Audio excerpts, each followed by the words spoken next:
கிறிஸ்துவுக்குள் பிரியமானவர்களே, கர்த்தராகிய இயேசு கிறிஸ்து நாமத்தில் உங்களுக்கு வாழ்த்தில் தெரிவித்துக் கொள்கிறேன். இந்த புதிய நாளிலும் அப்போ உங்களை புதிய நன்மையினாலும் புதிய கிருபையினாலும் உங்கள் ஒவ்வொருவரையும் ஆசீர்வதிப்பாங்க.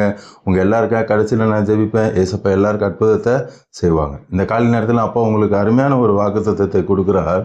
உபாகமம் 28 அதிகாரம் 1 வசனம். Deuteronomy 28 chapter verse 1. உன் தேவனாகிய கர்த்தர் பூமியில் உள்ள சகல ஜாதிகளிலும் உன்னை மேன்மையாய் வைப்பேன் என்று சொல்லுகிறார். இந்த காலை நேரத்தில் அப்போ உங்களோடு கூட பேசுகிற வார்த்தை, இந்த பூமியில் சகல ஜாதிகளிலும் நான் உங்களை மேன்மையாய் வைப்பேன். நீங்கள் எந்த பிரச்சனையிலையும் போராட்டத்திலையும் வேதனையிலையும் வருத்தத்திலையும் அழுகையிலையும் கண்ணீரோடும் இருக்க வேண்டிய அவசியம் இல்லை. நான் உங்களை மேன்மையாக வைப்பேன் என்று அப்பா வாக்குத்தத்தம் கொடுக்கிறார். ஆதியாகமம் 12 அதிகாரம் 2-3 வசனத்தில் பார்த்தீங்கன்னாலும் அப்பாவோட வார்த்தை ஜெனிசிஸ் 12 சாப்டர் verse 2 and 3.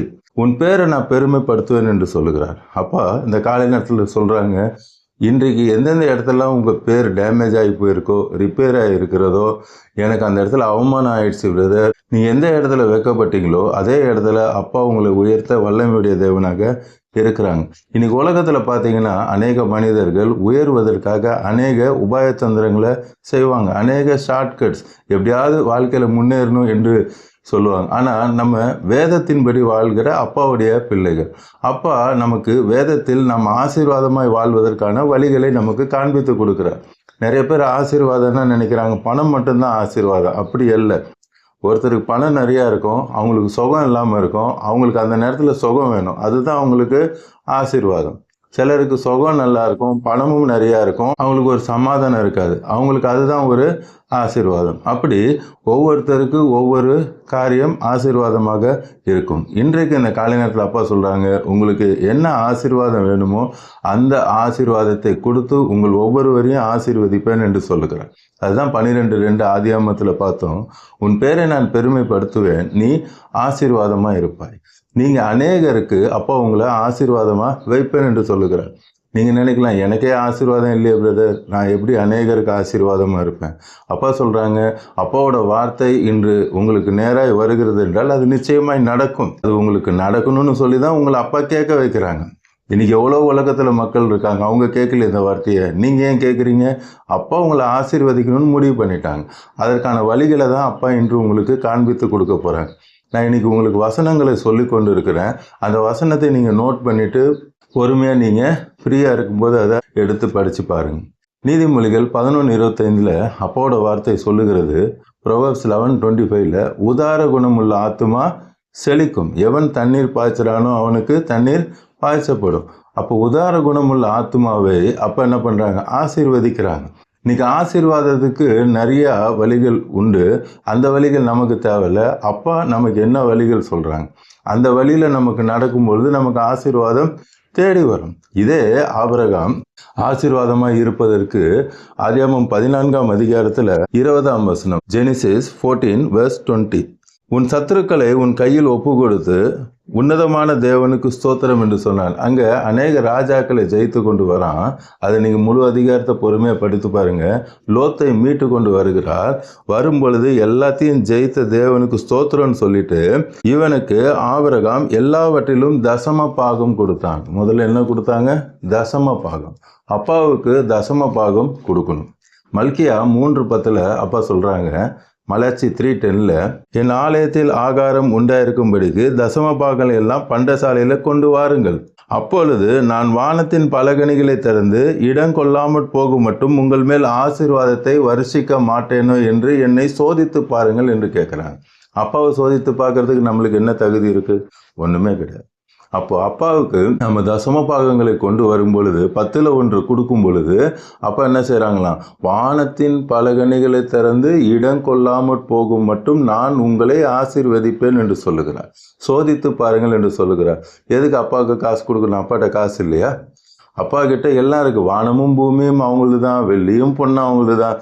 எதுக்கு அப்பா கேட்குறாங்கன்னா உங்களை ஆசீர்வதிப்பதற்காக.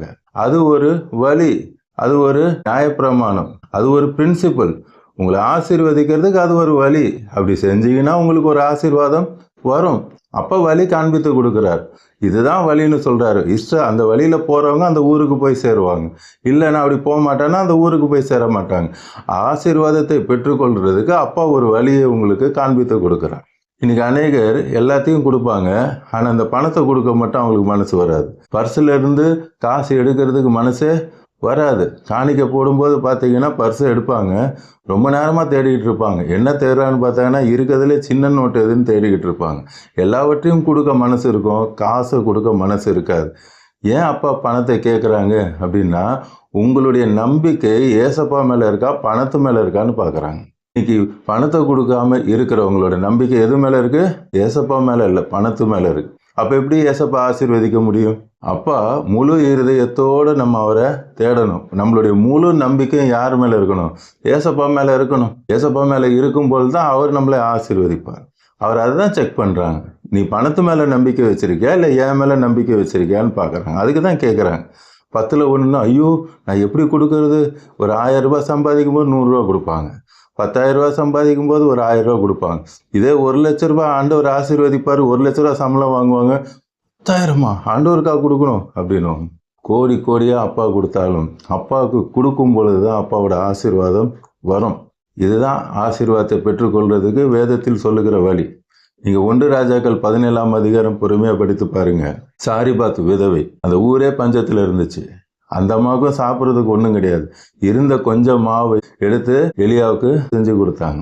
அந்த பஞ்சம் முடிகிற வரைக்கும் அவங்களுக்கு அப்பத்துக்கு குறையவே இல்லை. அவங்க பிள்ளை மரித்து போகும்பொழுதும் அப்பா உயிரோடு எழுப்பினாங்க. கொஞ்சம் அப்பம் கொடுத்ததுக்கு ஆசீர்வாதம். அதே போல் 2 ராஜாக்கள்ல 4ஆம் அதிகாரத்தில் 2 பேர் பார்க்குறோம். தீர்க்கதரிசி மனைவி ஒருத்தரை பார்க்குறோம், இன்னொருத்தர் சூனேமியால பார்க்குறோம். அதையும் நீங்கள் ஃபுல்லாக பொறுமையாக படித்து பாருங்க. தீர்க்கதரிசி மனைவி கடன் பிரச்சனை அதிகமாக இருக்குது. அப்போ எலிசா சொல்கிறாரு, உங்ககிட்ட என்ன இருக்கோ கொண்டு வா, என்கிட்ட ஒரே ஒரு குடம் எண்ணெய் இருக்குது. அதை கொடுக்கும் பொழுது அவங்க எல்லா கடனையும் கொடுத்து தீர்க்கிற அளவு அந்த எண்ணெய் குறையவில்லை. அப்போ ஆசீர்வதித்தாங்க. அது அடுத்து அதுலேயே சூனேமியால பாருங்க, அது ஊழியக்கார் வராரு, தங்கிறதுக்கு ஒரு இடம் வேணும் என்று சொல்லி அவருக்குன்னு ஒரு ரூமு, தேவையான எல்லா பொருட்கள் எல்லாவற்றையும் ஒரு ஊழியக்காரருக்கு செய்து கொடுத்தாங்க. அப்போ கர்த்தர் அவங்களை ஆசீர்வதித்து, அவங்க கணவர் வயது முதிர்ந்தவராக இருந்தார், அப்பையும் அவங்களுக்கு ஒரு குழந்தை பாக்கியத்தை கொடுத்து அப்பா ஆசீர்வதித்தாங்க. அது மாத்திரமல்ல, அந்த குழந்தை மரித்து போச்சு, மரித்து போன குழந்தையும் உயிரோடு அப்பா எழுப்பி கொடுத்தாங்க. இந்த காலை நேரத்தில் சொல்கிறாங்க, லூக்கா 6:38 அப்பா சொல்கிறாங்க, கொடுங்கள் அப்பொழுது உங்களுக்கு கொடுக்கப்படும், அமுக்கி குலுக்கி சரிந்து விழும்படி நன்றாக அளந்து உங்கள் மடியில் போடுவார்கள் என்று அப்பாவோட வார்த்தை சொல்லுகிறது. இன்று ஒரு தீர்மானம் பண்ணுங்க, நான் அப்பாவுக்கு கொடுப்பேன். அப்பா உங்கள் மனசை தான் பார்க்குறாங்க. என் பிள்ளை பணத்து மேலே நம்பிக்கை வச்சுருக்கானா, என் மேலே நம்பிக்கை வச்சுருக்கானா? இன்று அப்பா அதை தான் பார்க்குறாங்க. அப்பா உங்களை ஆசீர்வதிக்கணும்னு முடிவு பண்ணிட்டாங்க. அதனால தான் இந்த வார்த்தை அப்பா உங்களோடு கூட பேசுகிறாங்க. உங்களுக்கு எந்தெந்த காரியத்தில் ஆசீர்வாதம் இல்லையோ இந்த காலை நேரத்தில் அந்த ஆசீர்வாதத்தை அப்பா உங்களுக்கு கொடுப்பேன் என்று சொல்லுகிறார். இப்பொழுது நாம் கண்களை மூடி கல்வாரி சிலுவை பார்க்கலாமா? அன்பின் பரலோக தகப்பனே, இந்த காலை நேரத்தில் உங்களுடைய பிள்ளைகளோடு கூட பேசுனீங்கப்பா. அவங்களை ஆசீர்வதிக்க நீர் முடிவு பண்ணிவிட்டு இப்பொழுதும் உங்களுடைய கரம் பார்த்து கொண்டிருக்கிற கோடிக்கணக்கான உங்களுடைய பிள்ளைகளை தொட்டு நீர் ஆசீர்வதிக்கிறதுக்காக, நீர் இல்லாதவைகளை இருக்கிறவைகள் போல அழைக்கிறது. உடைய பிள்ளைகளுக்கு என்னென்ன காரியங்கள் இல்லையோ எல்லாவற்றையும் இப்பொழுது இருக்கிறவைகள் போல் நீர் ஆசீர்வதிக்கிறதுக்காக, யார் யாரெல்லாம் பலவீனப்பட்டிருக்காங்களோ எல்லாருக்கும் தெய்வீக சுகத்தை நீர் கட்டளையிடுகிறதுக்காக, உடைய சுகமளிக்கும் வல்லமை இறங்குகிறதற்காக நன்றி அப்பா. மரித்தே போயிருந்தாலும் உடைய வல்லமை இறங்கி அவர்களுக்கு ஜீவனை கட்டளையிடுகிறதுக்காக நன்றி. இயற்கைக்கு அப்பாற்பட்ட அற்புதங்கள் நடந்து கொண்டு இருக்கிறதுக்காக நன்றி. கிரியேட்டிவ் மிரக்கல்ஸ் நடந்து கொண்டு இருக்கிறதுக்காக நன்றி. இல்லாத உறுப்புகள் இப்பொழுது உண்டாகி கொண்டு இருக்கிறதுக்காக நன்றி அப்பா.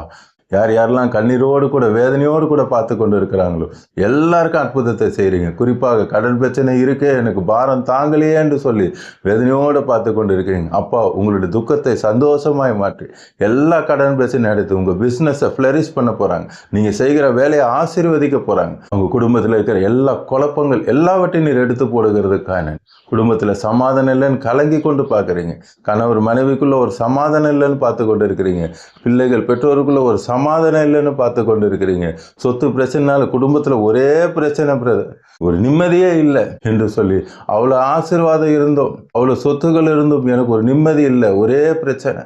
இந்த சொத்து நிமித்தம் மந்திரம் செய்கிறாங்க, என்னை அழிப்பதற்கான கிரியைகளை செய்கிறாங்கன்னு வேதனையோடு கூட பார்த்து கொண்டு இருக்கீங்க. உங்களுக்கு தான் அப்பா சொல்கிறாங்க, இன்று உங்கள் துக்கம் சந்தோஷமாய் மாறும். உங்களுக்கு விரோதமாய் உருவாக்கப்பட்ட எந்த ஆயுதம் வாய்க்காமல் போகும். எல்லாவற்றையும் அப்பா விடுதலை தராங்க. இப்பொழுதும் யார் யாரெல்லாம் உங்களுக்கு மந்திரம் செஞ்சிட்டாங்க, பில்லி சூனியம் செஞ்சிட்டாங்கன்னு வேதனையோடு கூட பார்த்து கொண்டு இருக்கிறீங்களோ, இப்பொழுதே அப்பா விடுதலை கட்டளை எடுக்கிறார். அப்பாவோட அக்னி இறங்கி இப்பொழுது விடுதலை கட்டளை எடுக்கிறதுக்காக நன்றி அப்பா. திருமணமாகவில்லையே என்று சொல்லி வேதனையோடு கூட பார்த்து கொண்டு இருக்கிறவர்களுக்கும் இப்பொழுதும் நீர் அவர்களுக்கு ஏற்ற துணையை நீங்கள் உண்டாக்கி கொடுத்து ஆசீர்வதிக்கிறதுக்காக நன்றி அப்பா. அதே போல் எனக்கு குழந்தை பாக்கியம் இல்லையே, திருமணமாகி இத்தனை ஆண்டுகள் ஆகிறதே என்று சொல்லி வேதனையோடு கூட பார்த்து கொண்டு இருக்கிற பிள்ளைகளுக்கும் அதே ஆபிரகாமுக்கு 100 வயதில் பிள்ளையை கொடுத்தீங்க. இப்பொழுதும் சூனேமியால பார்த்தாமே வயது சென்றவங்களாக இருக்கிற நேரத்துலையும் குழந்தையை கொடுத்தீங்க.